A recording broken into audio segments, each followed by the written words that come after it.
Una cornice prestigiosa come la mostra da Canova Modigliani e il parco si mette in mostra.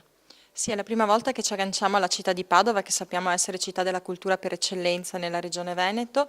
È una grande opportunità per noi, una grande opportunità perché abbiamo una forte sinergia anche nei contenuti di questa mostra che parla del volto dell'Ottocento.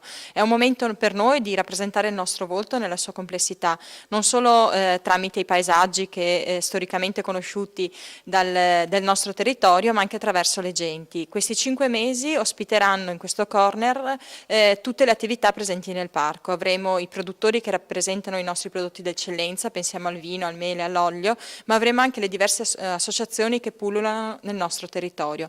Avremo gli escursionisti, avremo le associazioni che riguardano le escursioni in bicicletta, a cavallo e molte altre cose. Avremo quindi non un corner istituzionale, ma un corner che racconta il parco per il suo cuore pulsante.